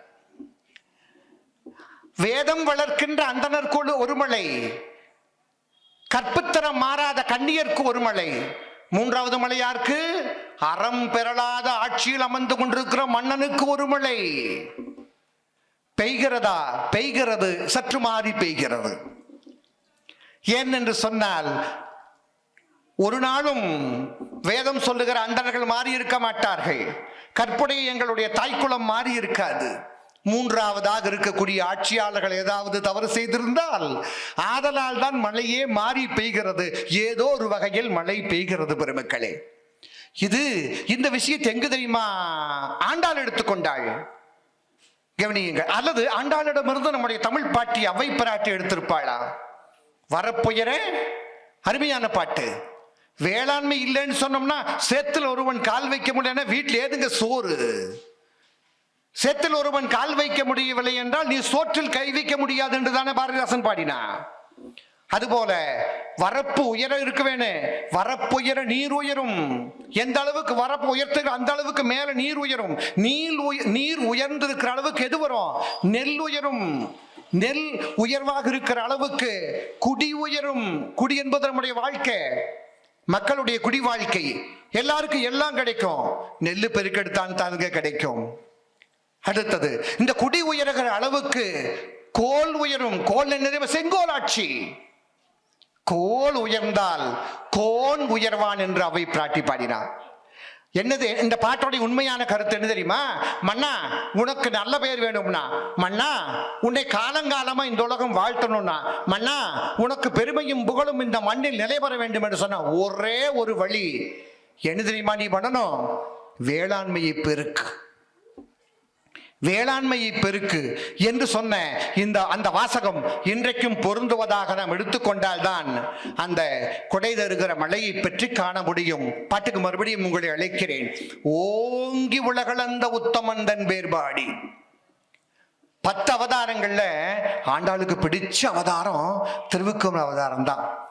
ஓங்கி உலகளந்தத 3 பாடல்களில் பாடுகிறாள் தெரியுமா? 30 வாசகத்துல 3 இடங்கள்ல அந்த ஓங்கி உலகளந்த செய்தியை சொல்லுகிறாள். ஓங்கி உலகளந்த உத்தமந்தன் பேர்பாடி நாங்கள் நம் பாவைக்கு சாற்றி நீராடினால் என்ன நடக்கும்? தீங்கின்றி நாடெல்லாம் திங்கள் மும்மாறி பெய்து ஓங்கு பெருஞ்சென்னல் ஊடு கயல் உகள. பெருமக்களை நீங்கள் விவசாயத்திலிருந்து நீங்க தெரிஞ்சிருக்கோம். நல்ல நெல் பயிர் வளர்ந்து நிற்கிற போது தண்ணி உயரமா இருக்குமா? இந்த வயல் பரப்பில் இருந்து குதித்து கெண்டை மீன்களும் கயல் மீன்களும் அடுத்த பகுதி குதிச்சு விழுகும். நீங்க பார்த்திருப்பீங்களான்னு தெரியல. நல்ல வளர்ந்து நிற்கும். இன்னொரு 10 நாள்ல அறுவடை பண்ணிடலாம். அப்போ அந்த கயல் உகள, அந்த உகளங்கிற வார்த்தைக்கு துள்ளி குதித்து மீன் அடுத்த வயலில் விழ என்று நம்முடைய வியாக்கியான சக்கரவர்த்திகள் பொருள் எழுதுகிறார்கள். பெருமக்களே, இதெல்லாம் நடந்தால் என்ன நடக்கும்? திங்கள் மாறி பெய்து உங்கு பெருஞ்சென்னல் ஊடுகயல்களை பூங்குவளை போதில் பொறிபண்டு கண்படுப்ப. மழை வந்துருச்சு, வயல் வந்துருச்சு. தேங்காதே புக்கிருந்து சீர்த்த முறை பற்றி வாங்க குடம் நிறைக்கும் வள்ளல் பெரும் பசுக்கள். பசு செல்வம் வந்துருச்சா? எப்படி இருக்குமா பாருங்க. தொழுவத்தில் வரிசையா கட்டி வச்சிருப்பாங்களா பசுக்களை. காலை 4 மணிக்கு முதல் கலசம் கொண்டு போய் இங்க பாருங்க பாத்திரத்துல கறந்து ஊத்தி அதையெல்லாம் அசிங்கப்படுத்துவதெல்லாம் நம்ம தான் பண்ணிட்டு இருப்போம். இல்லை, கடவுளுக்கு செய்கிற அந்த சொம்பு வச்சிருப்பாங்க இல்லையா, அந்த குருமார்கள் கையில் வச்சிருக்க, அதை கொண்டு போய் அப்படியே சாமி மடிக்கு பசுமடிக்கு கீழே வச்சு அப்படியே கறந்து கொடுப்பார்களா. ஒரு குடத்தை இப்படி வாங்கி இந்த பக்கம் வைக்கிறதுக்குள்ள இனியொரு குடம் நிறைச்சிருமா. எவ்வளவு செல்வம் இருக்கணும் பாருங்கள். வாங்க குடம் நிறைக்கும் வள்ளல் பெரும் பசுக்கள் நீங்காத செல்வம் நிறைந்தேலோர் எம்பாவா என்று பாடுகிறான்னு சொன்னோம்னா அவ்வளவு பெருமையுடையது கடவுளே இந்த பாடல்கள் எல்லாம் என்பதை நீங்க மனசுல வைங்க. ஆண்டாளுக்கு பிடிச்ச திருவிக்கிரம அவதாரம் என்று சொன்னேனே, 3 இடங்கள்ல சொல்லியிருக்காள். எங்கெங்க சொல்லியிருக்கா? முதல் பாட்டுல ஓங்கி உலகளந்த நேரடியாக சொல்லியாச்சு. 2 அவதாரங்களை ஒட்டுக்க சேர்த்து பேசப்பட்டது. குள்ளனாக வந்த ஒரு அவதாரம் வாமன அவதாரம், அதுவே மேலாக வளர்ந்து பெரிய திருவிக்கிரமூர்த்தியாக நிற்கிறது. பெருமக்களே, பாரதத்தில் ஒரு காட்சி. தீயவர்களுக்கு பகவான் காட்சி கொடுக்கலாமா? நல்லவர்களுக்கு கொடுக்கலாம். கர்ணனுக்கு எப்படி காட்சி கொடுத்தார் என்பதை சென்ற ஆண்டு சொன்ன நான். ஆனால் துரியோதனுக்கு காட்சி கொடுக்க வருகிறார் சபையில். அருமையான காட்சிங்க. கல்லார்க்கும் கற்றவர்க்கும் களிப்பெரும் களிப்பாக இறைவன் இருக்கிறார். நல்லார்க்கும் பொல்லார்க்கும் நடுநின்ற நாயகமாக இருக்கிறார். ஒரு திருடன் இருந்தானா, இது யார் வீடுன்னு தெரியல, அவங்க நாளைக்கு சண்டைக்கு வர போறாங்க என்கிட்ட. ஒரு திருடன் இருந்தானா, வந்து இந்த வீட்டை பார்த்தானா, ரொம்ப பெரிய வீடா இருக்கே இந்த ஊர்ல, இந்த ஊர்லயே இந்த வீட்டுல பூந்து இன்னைக்கு திருடுவோன்னு திருடன் முடிவு பண்ணானா. அந்த வீட்டில் இருக்கக்கூடிய பெரியவர் என்ன பண்ணாரா, ஐயோ நான் கஷ்டப்பட்டல சம்பாதிச்சு வச்சிருக்கிறேனே, இந்த நகையை நட்டும் பொருளும் காப்பாற்றப்பட வேண்டுமேனு பாதுகாப்பா எடுத்து உள்ள வச்சாரா. அதே பெரியவர் வந்து இங்கே வேண்டுகிறார் பகவானை. அதே திருடன் இந்த வழியாக வந்து இன்னைக்கு நான் ஒரு பெரிய வீட்டில் திருட போறேன்ப்பா, எல்லாரும் நல்லா தூங்கிடணும்ப்பா, எனக்கு நகை நிறைய கிடைக்கட்டும்பா, கொஞ்சம் ஒன்று உண்டியில் போடுறேன்ப்பா. இறைவன் என்ன செய்வான் நினைத்து பாருங்கள். கல்லார்க்கும் கற்றவர்க்கும் களிப்பெரும் களிப்பாக அவன் இருக்கிறான். நல்லார்க்கும் பொல்லார்க்கும் நடுநின்ற நாயகமாக அவன் இருக்கிறான். பெருமக்களே, எப்படி வள்ளல் பெருமான் பாடுவார் கேட்டிருக்கீங்களா? உரிமையுடன் திருமலரை நினைக்கின்ற உத்தமர்தம் உறவு வேண்டும்னா, உள்ளொன்று வைத்து புறமொன்று பேசுவார் உறவு கலவாமை வேண்டும்னா, இல்லையா? அதனால அப்படிப்பட்ட பெருமை இருக்கக்கூடிய ஆண்டாளுடைய பாசரங்கள்ல 3 இடங்கள் ஓங்கி உலகளந்தவன் ஒன்று, அன்று உலகம் அளந்தாய் அடி போற்றி என்று 2வது பாடல சொல்லுகிறார். மறுபடியும் அந்தரம் ஊடறுத்து என்று ஒரு இடத்தை சுட்டி காட்டுகிறார். சரி, ஒரு செய்தி உங்களுக்கு தெரியுமா? நீங்க எல்லாம் போயிட்டு வந்திருப்பீங்க. இந்த 3 பாடல்கள் சொல்லப்படுவதற்கு 3 கோயில்கள் தமிழ்நாட்டில் இருக்கு, தெரியுமா உங்களுக்கு? இந்த 3 பாடல்கள் சொல்லப்படுகிற அளவுக்கு 3 கோயில்கள் தமிழகத்தில் இருக்கு. எந்தெந்த கோயில் தெரியுமா? ஓங்கி உலகளந்தன் என்கிற காட்சியை காட்டுவதற்கு நீங்க திருக்கோவிலூருக்கு போகணும். எங்கேயுமே இல்லாத அற்புதமான காட்சி. இந்த மாதிரி மார்கழி மாதத்துல ஒரு நாளைக்கு போயிட்டு வாங்க, இந்த பிறவி பிணி நீங்கும். மறுபடியும் இன்னொரு தாய் வயிற்றுக்கு போய் நம்ம பிறக்கவே மாட்டோம். 3 கோலத்தில் பெருமான் இருக்கிற ஒரே ஒரு கோவில். கீழே சயன கோலம், அடுத்தது திருவிக்கிரமூர்த்தியாக நின்று உலகம் அளந்த கோலம், 3வது அமர்ந்திருக்க கோலம். ஒவ்வொருபடியாக மேலே ஏறி ஏறி ஏறி ஏறி போய் நிற்கக்கூடிய திருக்கோவிலூர் அற்புதமான தலம். நீங்கள் சென்று வாருங்கள். ராமானுஜர் அங்கு அமர்ந்துதான் திருக்கோவிலூர்ல அங்கு நின்றுதான் அந்த 8 எழுத்து மந்திரத்தை ஊருக்கெல்லாம் சொன்னார் என்பதை பார்க்கிறோம். 2வது கோவில் எங்க சீர்காழியில் இருக்கு. அதே மாதிரி திருவிக்கிரமூர்த்தியாக வளர்ந்திருக்கிற கோவில் 3வது நம்ம காஞ்சிபுரத்தில் இருக்கு. இவையெல்லாம் மனசுல வையுங்க. இன்னைக்காவது ஒரு நாளைக்கு அந்த ஊர் வழியா போகிற போது கண்டிப்பாக நம்ம அவற்றை எல்லாம் பார்க்கலாம். சரி, இப்படி இருக்கக்கூடிய பாடல்கள்ல ஒரு இறைவன் எப்படி இருக்கிறார்னு சொல்லி வச்சிடறேன். ஏன்னா எனக்கு நிறைய விஷயம் இருக்கு, நேரம் எந்த அளவுக்கு கொடுக்கவும் தெரியல. பொதுவாக திருமாலை சொல்லுகிற போது 5 நிலைகளில் அவன் இருப்பான். 1 பரத்துவம். பரத்துவம்னா நேரா வைகுண்டம். வைகுண்ட ஏகாதசி வரப்போகிறது. அன்னைக்கு மட்டும் சொர்க்கவாசல் திறந்திருக்கும். நாம் ஒரு முறையாவது சொர்க்கவாசல் வழியா போகணும். நம்ம செஞ்சு வச்சிருக்கிற பாவங்கள் எல்லாம் கழியணுன்றதுக்காக வேண்டி. எந்த பிறவியில் என்ன பண்ணுமோ தெரியாது. போன பிறவியில் செஞ்சு வச்சதெல்லாம் இந்த பிறவியில் வந்து கட்டுவழி ஆகும், தெரியுமா? இந்த பிறவியில் ரொம்ப நல்லவனாக இருப்பாங்க, ரொம்ப ரொம்ப நல்லவனா இருப்பாங்க, ஆனா கஷ்டப்படுவாங்க. ஏண்டா இப்படி ரொம்ப நல்ல மனுஷனாச்சே, ஏண்டா இப்படி கஷ்டப்படுறாருன்னு கேட்டு அவர் சொல்லுவார், அப்பா இந்த பிறவியில் என் மனதறிய நான் எந்த தப்பும் பண்ணலப்பா, போன பிறவியில் என்ன பண்ணவும் தெரியலையே, இங்கு துன்பப்படுகிறேன் என்று சொல்லுவது போல இந்த பிறவி வேறு அறுக்க வேணும். பிறவி வேறு அறுப்பதற்கு அந்த திருக்கோவில்கள் தான் காரணமாக இருக்கிறது. வைகுண்ட பிராப்தி எல்லாத்துக்கும் கிடைச்சிருமா? இந்த மார்கழி மாதம் 30 நாளும் பெருமானை நினைக்கக்கூடிய வைகுண்ட காட்சியை, இப்படித்தான் வைகுண்டம் இருக்கும் என்று நீங்களும் நானும் சிந்தித்துக் கொண்டிருக்கிறோமே தவிர அந்த வைகுண்டம் கிடைத்து விடுவது இல்லை. அதை ஆண்டாளுடைய முதல் பாசுரத்தில் இருக்கிறாள். நாராயணனே நமக்கே பறை தருவான். அது என்ன நமக்கே, அவ்வளவு ஒரு ஏகாரம், நமக்கே தருவான். கான்பிடென்ட், நம்பிக்கை. பெருமக்களே, நாம் எங்கு தோத்து போகிறோம் தெரியுமா? எங்கு தோத்து போகிறோம் தெரியுமா? கடவுள் மேல் வைத்திருக்கக்கூடிய நம்பிக்கையில கொஞ்சம் சந்தேகம் வச்சிருவோம், தெரியுமா? முருகன்கிட்ட போய் வேண்டியிருப்போம், கண்டிப்பாக எனக்கு அந்த காரியம் நடக்கணும், வேண்டிட்டு வீட்டுக்கு வந்துடுவோம். வந்தவரை யோசிச்சு பார்ப்போம், எத்தனை பேர் இருக்காங்க, எத்தனை ஆயிரம் பேர் வேண்டிக்கிறாங்க. முருகன் என்ன மட்டும் மனசுல வச்சிருப்பாரா? பின்னால் ஒருத்தர் போனார், அவருக்காக வேண்டி முருகன் அவர் காரியத்தை கேட்க போயிட மாட்டாரா என்று சந்தேகம் வரும். பெருமக்களை, சந்தேகம் தேவையே இல்லை. சந்தேகம் இல்லாமல் எவனுடைய மனதில் நீக்கமர நிறைந்திருக்கிறான் அந்த இடத்தில் ஆண்டவன் இருக்கிறான். நாராயணனே நமக்கே பறை தருவான். அதுல பரத்துவம் இருக்கிறது. வைகுண்ட காட்சி.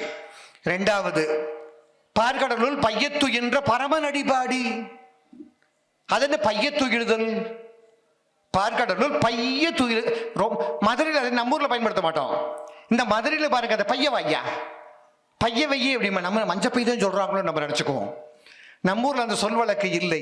மென்மையாக, அப்படியே பொறுமையாக, அழகாக, நிதானமாக, எந்த விதமான ஆரவாரமுமே இல்லாமல் பையத்து என்ற பரம நடிபாடி. இரண்டாவது, பார்க்கடலுக்கு போய் நீங்கள் நான் பார்த்துட்டு வந்த முடியுமா? பொறுப்படுங்க, வண்டி எடுப்போம், காலையில் நேர போய் சென்னையில் பார்த்துடலாமான்னு முடியாது. கண்டவர் விண்டதில்லை, விண்டவர் கண்டதில்லை. அவையெல்லாம் தனியா ஞானிகளுக்குரியது, உங்களை மாதிரி என்ன மாதிரி இருக்க சகலர்களுக்குரியது அல்ல. சரி, மூன்றாவது கேள்வி. விபவம் என்பது முதல்ல சொல்லிட்டேன், பரத்துவம், வியூகம். வைகுண்டம் ஒண்ணு, பார்க்கடல் ஒண்ணு, ரெண்டு எட்டி போய் பிடிக்க முடியாது. மூன்றாவது விபவம்.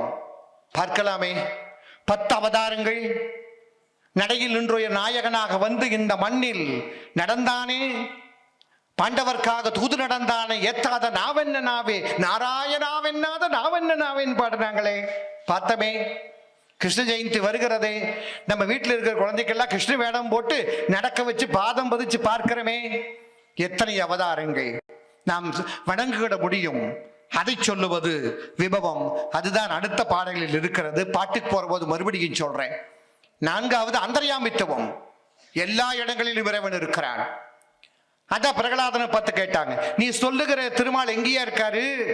தூணில் இருக்கிறானா துரும்பில் இருக்கிறானான்னு கேட்ட போது பிரகலாதன் சொல்லுகிறான், தூணிலும் இருக்கிறான், துரும்பிலும் இருக்கிறான், அணுவை சதகூரிட்ட கோணிலும் இருக்கிறான்.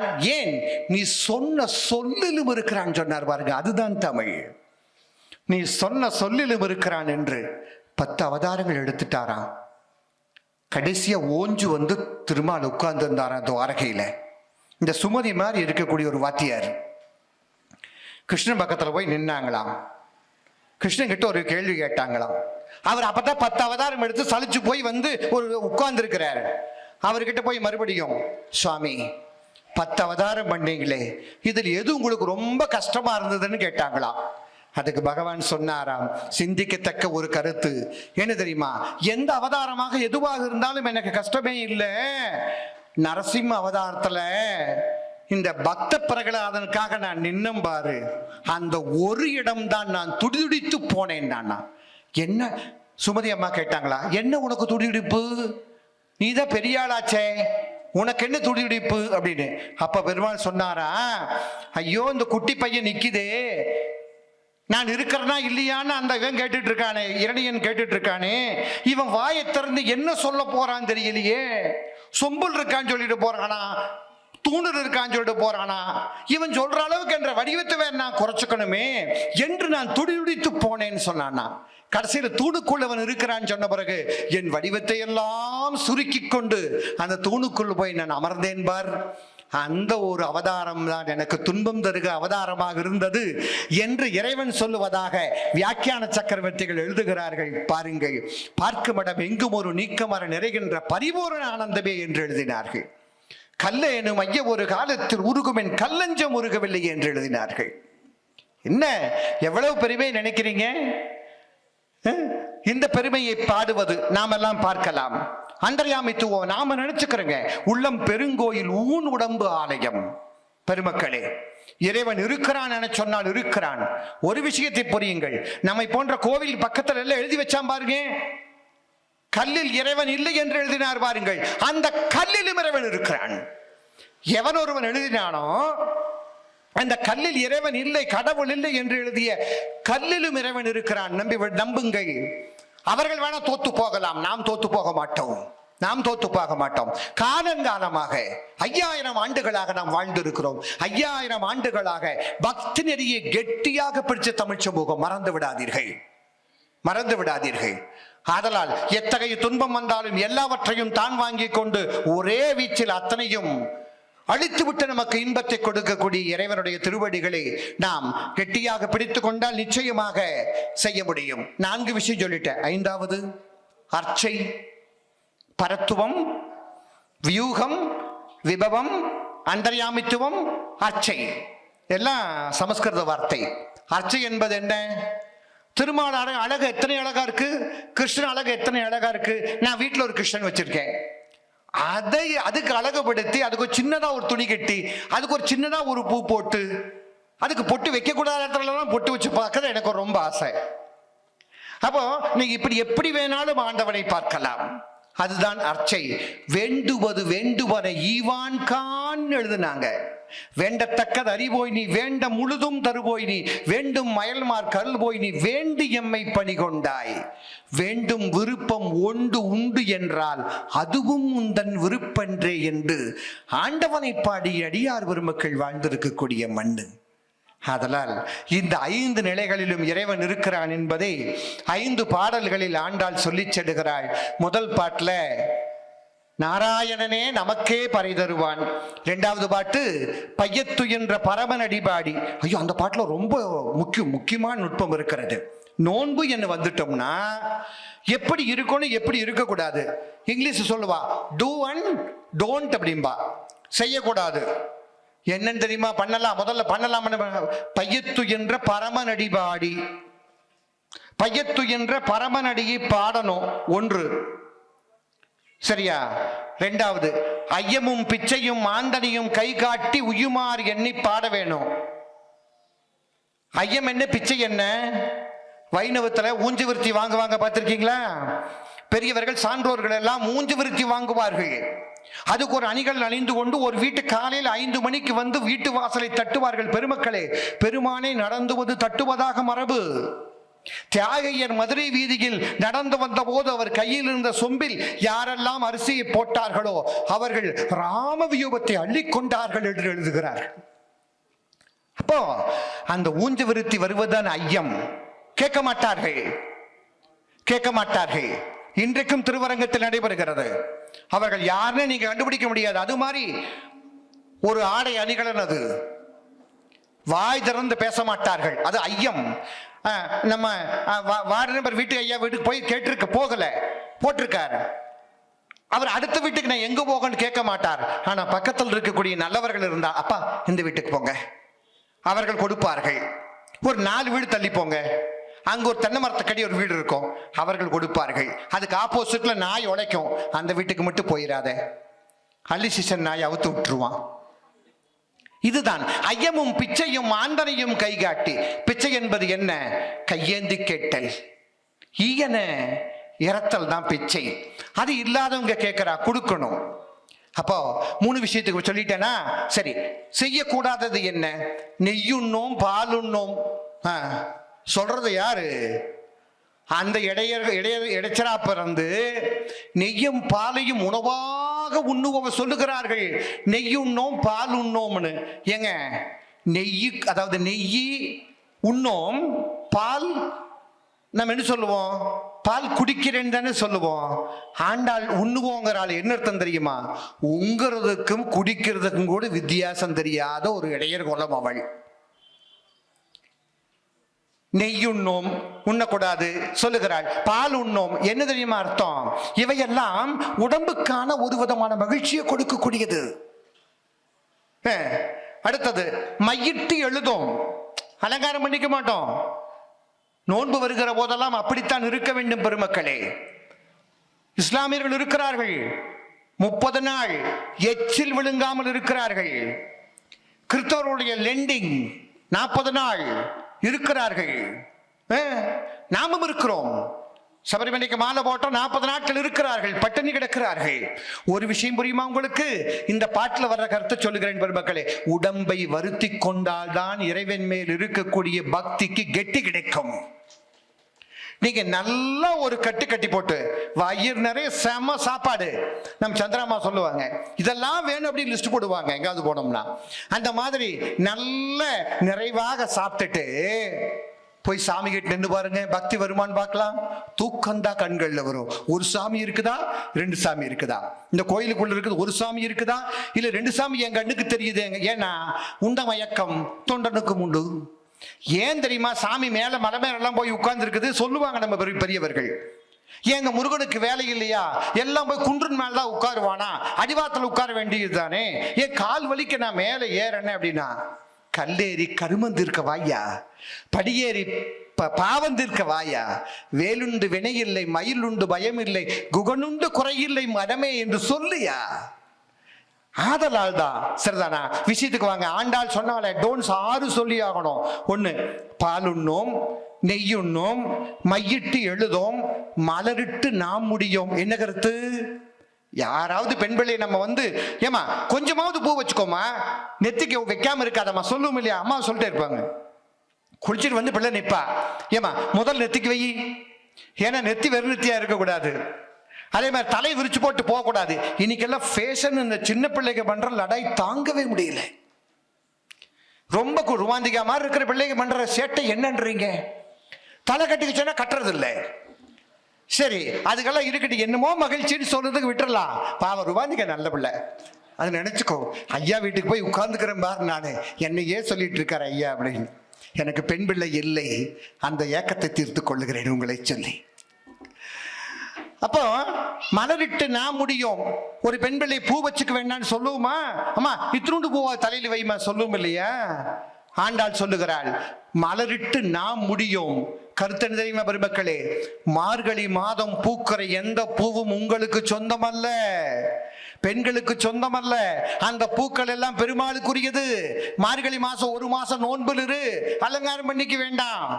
மலரிட்டு நாம் முடியும். அடுத்து செய்யாதன செய்யும். 5ஆச்சு.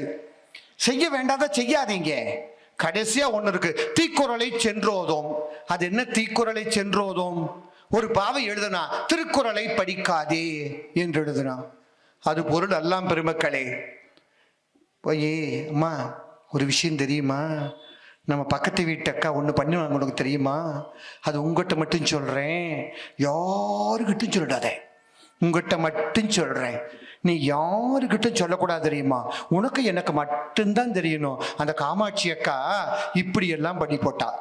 இதுதான் தீக்குறள். நீ யாருக்கும் சொல்லாதேன்னு சொல்றது. அந்த அம்மா உடனே புறப்பட்டு முடிஞ்ச வரைக்கும் 10 வீட்டுக்கு போய் 10 வீட்டு பெண்கள் கிட்ட சொல்லலன்னு சொன்னா காமாட்சி அக்கா போட புராணம் கிட்ட போயிடும். சரிதானா? இதுதான் பெருமக்களே தீக்குறளை சென்று ஓதோம், புறங்கூற மாட்டோம், ஒருவரை பேச மாட்டோம் என்று சொல்லுகிற இந்த நோன்புக்கான கட்டளைகளை ஆண்டாள் சொல்லுகிறாள் என்று சொன்னால் அதன் அற்புதமான பாட்டு. அடுத்த அவதாரத்தை சொல்லிவிட்டேன். தீங்கென்றி நாளெல்லாம் திங்கள் மும்மாறி பெய்து, அந்த பாட்டுக்கு விளக்கம் சொல்லிட்டேன். அடுத்தது அந்தர்யாமித்துவம். எல்லா பக்கம் நிறைந்திருக்கிறானே இறைவன். அருமையான பாட்டு. ஆலிமலை கண்ணா ஒன்று நீ கைகரவேல், ஆலியுள் புக்கு கொடு முகர்ந்து ஏறி. அப்ப நம்ம ராகவையங்கார் என்று ஒருத்தர் இருக்கார். ஐயோ டைம் ஆயிடுச்சு. ராகவையங்கார் என்று ஒருத்தர் இருக்கார். அவரோட ஆராய்ச்சியில் பார்த்தீங்கன்னா தேடி கண்டுபிடிச்ச 739வது ஆண்டு ஆண்டாள் வாழ்ந்திருக்கிறாளாம். ஆத்தன்டிக்கா கண்டுபிடிச்சு அதை எழுதியிருக்கிறார்கள். 8ஆம் நூற்றாண்டுக்காரி ஆண்டாள் என்று அப்பத்தான் நம்மளுக்கு தெரிந்தது. 8ஆம் நூற்றாண்டு வரைக்கும் எல்லாம் மழை இப்படித்தான் பெய்யும் என்கிற வரலாறு யாருக்கும் தெரியாது. ஆனா ஊழி முதல்வன் போல் உருவம் மெய்கருத்து பாலியந்தோளுடைய பத்மநாபன் கையில் ஆளி போல் மின்னி வலம்புரி போல் நின்றதிருந்து தாளாதே சார்கம் உதைத்த சரமலை போல். அதுதாங்க மழை எப்படி பெய்யும்னு சொன்னால் பாருங்களே, வாழ உலகினில் பெய்ய வேணும். மழை பிடிச்சு வேகமா கொட்டி தீர்த்தது அப்படின்னா நம்மால் ஒண்ணும் பண்ண முடியாது. பயன்படுகிற வாழ உலகினில், அந்த சொல்லுக்கு என்ன அர்த்தம்? நாங்கள் வாழுகிற அளவுக்கு அதிகமாக பெஞ்சு ஒவ்வொரு டிசம்பர் மாதமும் சென்னையில் கொட்டி தீர்க்கும் பாருங்க. அந்த மாதிரி ஒரு துன்பம் இல்லாமல் இந்த மழை பெய்ய வேண்டும் என்று சொல்லுகிறாள். ஒரு செய்தியை சொல்லி நான் நிறைவு செய்ய போகிறேன் பெருமக்களே. 5 பாசனம் கூட தாண்டல, 173 பாசனம் இருக்குது. ஆனால் நாச்சியார் திருமொழியில் அவள் பாடுகிற தமிழுடைய அழகை சொல்லிவிட்டு நான் இடம் சாருகிறேன் பெருமக்களே. மேகங்களை நோக்கி அவள் பேசுகிறாள். நீங்கள் ஆண்டாளுடைய காதல் என்பது ஏதோ மேலோட்டமான இந்த மானுடர் பார்க்கிற பார்வையில் இருக்கிற காதல் என்று நினைத்து விடாதீர்கள். அது பரமபதத்துக்கான தெய்வீக காதல். எப்படி சொல்லுகிறார்கள்? மேகங்களே, நீங்கள் எப்படி மலைக்கு பொழிகிறீர்கள்? கடலுக்கு சென்று கடல் நீரை முகந்து கொண்டு அப்படியே மேலேறி மேகங்களாக திரண்டு மலையை பொழிகிறீர்கள். நீங்கள் அப்படி மலையை பொழிகிற போது நீங்கள் வருத்தப்பட வேண்டாம். உங்களுக்கு கடல் நீர் வற்றி போய்விட்டால் நீங்கள் வருத்தப்பட வேண்டாம். ஏன் தெரியுமா? கண்ணனை அடைய முடியவில்லை என்று என்னுடைய கண்ணீரில் வழிந்திருக்கிற, கண்களில் இருந்து வழிந்திருக்கிற கண்ணீர் இருக்கிறது, அதை முகந்து கொள்ளுங்கள். மேகத்தை பார்த்து பேசுகிறாங்க. அருமையான பாட்டு. பாட்டு சொல்ல நேரம் இல்லை. மேகங்களே, கடல் வற்றி போய்விட்டது என்று நீங்கள் வருத்தப்பட வேண்டாம். என் கண்களில் இருந்து வருகின்ற கண்ணீரை நீங்கள் முகந்து கொள்ளுங்கள். முகந்து கொண்டு என்ன தெரியுமா பண்ணுங்க? நேரா திருமலைக்கு போங்க. எங்க? திருப்பதியில. அங்க இருக்கிற பெருமாள் தலையில மெல்ல பெய்யுங்கள். அவனுக்கு வலிக்குமா? தாளாதே சார்ந்தம் உதைத்த அந்த சரமடை போல் மெல்ல பெய்யுங்கள். பெய்கிற போது திருமால் கேட்பாரா, என்ன மழை சுடுகிறதே என்று பெருமாள் கேட்பாரா? மழை சுடுமா? குழு குழுன்னு தானே இருக்கும். பெருமாள் கேட்பாரா, என்ன மழை சுடுகிறதே என்று? அப்போது சொல்லுங்கள், இந்த நீர் கடலில் இருந்து முகந்து கொண்ட நீர் அல்ல, ஆண்டாளின் உடம்பிலிருந்து பொங்கி வழிந்த கண்ணீரில் மிதந்து வந்த இந்த நீர் என்று சொல்லுங்கள் என்று எழுதுகிறார். படிக்கிற போதே என்ன ஒரு உருக்கம் வருகிறது பாருங்கள். ஆண்டாளுடைய கண்ணீரிலிருந்து வந்த மலை என்று சொல்லுங்கள். அப்போதாவது அவனுக்கு எம்மேல் ஞாபகம் வருதான்னு பார்க்கலாம். பஞ்சமா பாதகங்களாக அவர் சொல்லுகிறார். இனி ஒரு அருமையான செய்தி. கடலை பேசுகிற கடலே, திருமால் உனக்குள் புகுந்து முகந்து கொண்டு உன்னுள் இருக்கிற அமுதத்தை எடுத்தான் பார். அதே மாதிரிதான் எனக்குள்ள வந்து புகுந்தான். ஆனா எனக்குள்ள புகுந்து எழுதையும் எடுத்துட்டு போயிட்டான், என் உயிரை எடுத்துக்கொண்டான். கடலே, அந்த அமுதத்தை கொடுத்தனால் உனக்கு பெரிய பெருமை வந்தது. அவன் இல்லாமல் என் உயிரே இல்லாமல் நான் பிணமாக கிடக்கிறேன். கடலே, எனக்காக கொஞ்சம் கருணையோடு அந்த பெருமாளை நோக்கி சொல்லுவியா? ஆண்டாள் உயிர் இல்லாமல் கிடக்கிறாள், அவள் உயிரை திருப்பி கொண்டு போய் குடு என்று சொல்லுவியா என்று கேட்கிறாள். அடுத்து ஒரு அற்புதமான செய்தி சொல்லி நிறைவு செய்ய ஆசையா இருக்கு சொல்றதுக்கு. கோவை பழத்தை பார்க்கிற போதெல்லாம் நம்ம என்ன சொல்லுவோம்? பெண்களுடைய இதழுக்கு மட்டும்தான் இந்த கவிஞர்களுக்கு உதவி தெரியுமா? ஆண்கள் வருத்தப்பட வேண்டாம். ஆண்களுடைய இதழுக்கு பாடிய ஒரே கவிஞர் ஆனால் மட்டுமே. கோவை பழத்தை பார்த்து பேசுகிறார். கோவை பழமே, நீ சிவந்து விரிந்திருப்பதை பார்த்தால் என் திருமாலுடைய இதழ் மாதிரி இருக்கிறாயே. அந்த வாய் திறந்து அவன் ஒரு வார்த்தை சொன்னான், அஞ்சாதே என்று ஒரு வார்த்தை சொன்னான். இன்றைக்கு அவன் வரவில்லையே, நான் அஞ்சிக் கொண்டிருக்கிறேனே. கோவை பழமே, திருமாலுடைய நாவும் என்ன, அவன் படுத்திருக்கக்கூடிய பாம்புக்கு இருக்கக்கூடிய நாக்கு போல ரெட்டை நாக்கா? என்ன வரீன்றீங்க, என்ன வரீன்றீங்க? எங்க சுமதி அம்மா பேசணும் இதையே. அடேங்கப்பா, என்னை விட அவர்கள் எல்லாம் அற்புதமான பேச்சாளர்கள். ஆதலால் சொல்லுகிறேன். ஏன்னா பெண்ணுடைய உருக்கத்தை ஒரு ஆண் பேசுவதை விட பெண் பேசினால் இன்னும் கொஞ்சம் நல்லா இருக்கும். அதுக்காக சொல்லுகிறேன். அதுக்காக வேண்டி அடுத்த மாசம் ஆண்டாளை பற்றி பேச வேண்டி வந்துருவாங்க அவங்க, இல்லையா? அப்படி எத்தனை விஷயங்கள் இருக்கிறது. ஒரு செய்தியை சொல்லி நிறைவு செய்கிறேன். ஆண்டாள் சொல்லுகிறாள், 5 விஷயங்களை பார்த்தால் எனக்கு பிடிக்காமல் போனது. இவர் என்ன சொல்றான்? இவர்கள் எல்லாம் பாதகர்கள். ஒரு பாட்டுல யாரெல்லாம் பாதகர்கள்? 1, குவளை மலர்கள் பூத்து கிடக்குது எங்க பார்த்தாலும். குவளை மலர்களை இப்படி பூக்காதீர்கள், உங்களுடைய கண்களை கொண்டு என்னை பார்க்காதீர்கள், என்னால் பார்க்க முடியவில்லை. சரி, அது பேசாம இருந்தது. பக்கத்துல குயில் அழகா கூவிட்டு இருந்தது. குயிலே நீ கூவாத, உன்ற கருத்தை வாய் வச்சுட்டு குயிலே நீ கூவாத. குயில் சொல்லி இருக்கும், ஏமா எனக்கு தெரிஞ்ச விஷயம் அந்த ஒண்ணுதானுமா. அந்த குயிலுக்கு கூவுவதை தவிர வேற என்ன தெரிஞ்சிருக்கு இல்லையா? அப்ப குயில் கேட்டதாக நினைச்சு சொல்லுகிறா, நீ கூவ வேண்டும் என்று சொன்னால் திருமலை சீனிவாசன் எப்போது என்னை திருமணம் செய்து கொள்கிறானோ அன்றைக்கு உட்கார்ந்து கூவு, அது வரைக்கும் நீ கொஞ்சம் கூவாத என்று சொல்லுகிறாள். 3வது, மயிலே நீ கழுத்தை வளைத்து இந்த தோகையை நீட்டி ஆடுகிறாய் பார், இதை பார்க்க என்னால தாங்க முடியல மயிலே, நீ ஆடுவதை நிறுத்து. என்ன பாட்டுங்க, என்ன பாட்டுங்க, என்ன அழகுங்க. மயில் ஆடுற எவ்வளவு சந்தோஷமா நம்ம பார்க்கிறோம். அவள் மட்டும் பார்க்க முடியலங்கிறாளே. 4வது, கருவிளம்பூவே கருவிளம்பூவே, நீ இப்படி என்னை பார்க்காதே. நீ என்னை பார்ப்பதெல்லாம் ஏதோ இந்த கண்ணனை நீ அடைய முடியவில்லையே என்று நினைப்பது போல் எனக்கு தோறுகிறது. கருவிளம்பூவே, என்னை இப்படி பார்க்காதே. அடுத்தது கலாக்காய். அந்த கலாக்காயானது பழுத்த பிறகு ஒரு நிறம் வரும். அந்த பழத்தை பார்த்து பேசுகிறார். நீ முதல்ல பழுக்காமல் இரு. ஏன்? பழுத்தா உனக்கு நிறம் மாறுது. என்ன வம்பு? நீங்கள் 5 பேரும், சரி, இந்த 5 பேரும் பாதகர்கள். என்னப்பா பண்ணிட்டாங்க அப்படி?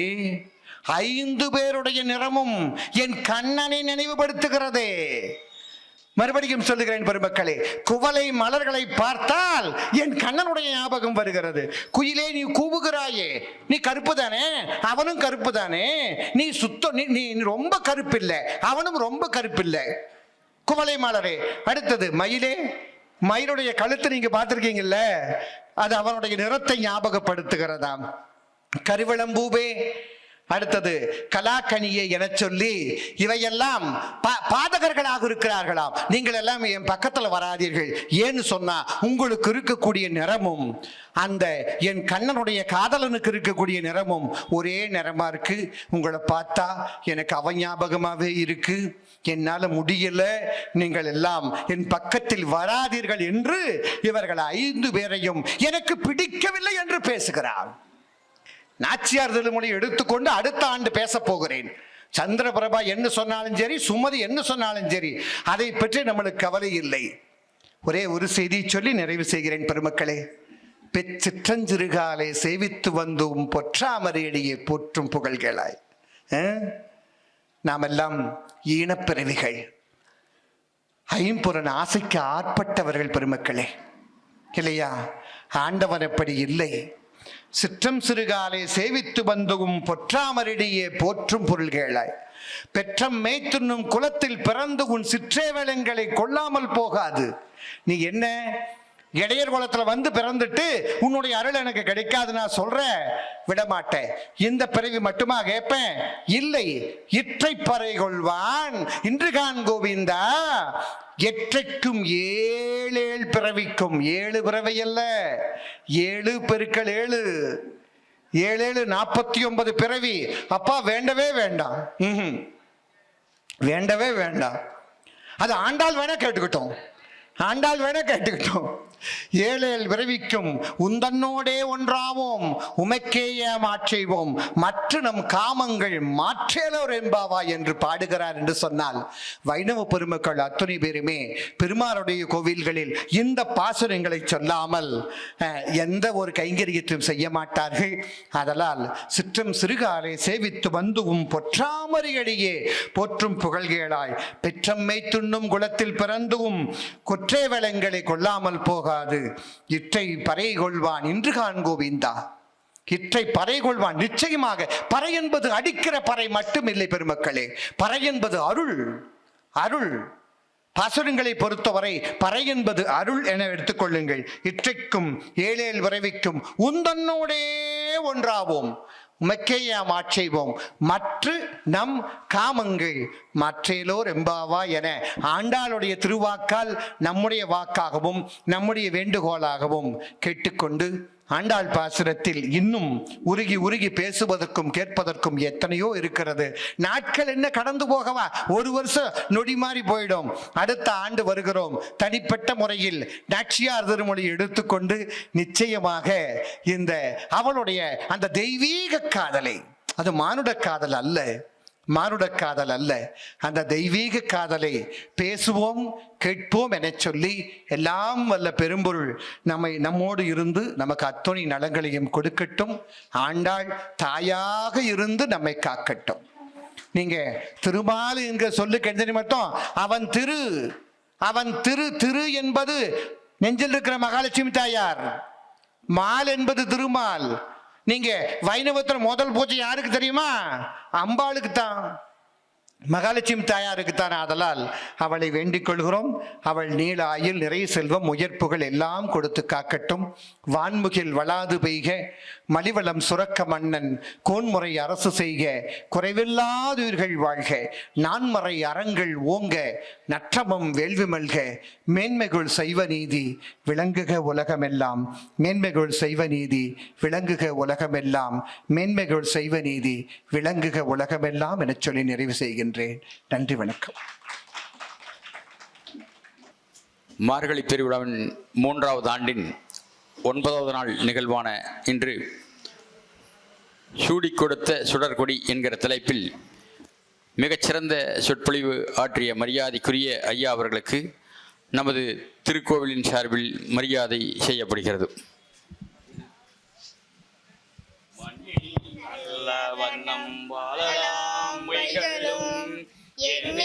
நல்ல கதிக்கு யாதுமோர் குறைவில்லை, கண்ணில் நல்ல அகுரும் கழுமழ வளநகர், பெண்ணில் நல்லாளோடும் பெருந்தகை இருந்ததே, பெண்ணில் நல்லாளோடும் பெருந்தகை இருந்ததே.